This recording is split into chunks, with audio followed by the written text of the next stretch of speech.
27 गलत सवाल, 10 सवाल फाइनल आंसर की से डिलीट, एआई से बने क्वेश्चन पेपर, खाली रह गई भर्तियां और इन सब का विरोध करने पर लाठी और वाटर कैनन की मार। बुद्धि हिला देने वाला यह मामला है Haryana public service commission assistant professor बहाली का। 7 सालों के बाद 2024 में भर्ती आती है, वो भी इसलिए कि चुनाव था। सभी पदों को मिलाकर 24 से 24 पदों पर भर्ती का ऐलान होता है। लगभग 1.5 लाख लोग अप्लाई करते हैं। हमें मेल कर अभ्यर्थियों ने बताया है कि जब 29 मई 2025 को पॉलिटिकल साइंस असिस्टेंट प्रोफेसर का पेपर होता है तो क्वेश्चन पेपर की सील टूटी मिलती है।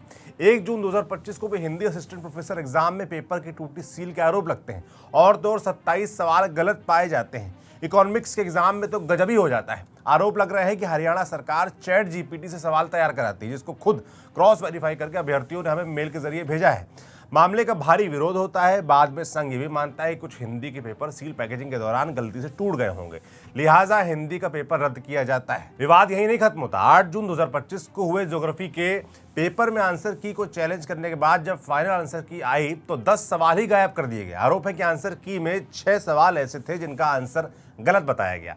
आरोप यह भी है कि प्री एग्जाम का रिजल्ट इन्हीं उल्टा सीधा आंसर की के आधार पर तैयार हुआ और इसके बाद मेंस का पेपर भी हो गया, इंटरव्यू भी चलता रहा। रिजल्ट आया तो असिस्टेंट प्रोफेसर के लिए 600 पदों में से 450 पद खाली रह गए। पीजीटी कंप्यूटर साइंस में 1700 पदों में केवल 39 युवा पास हो पाए।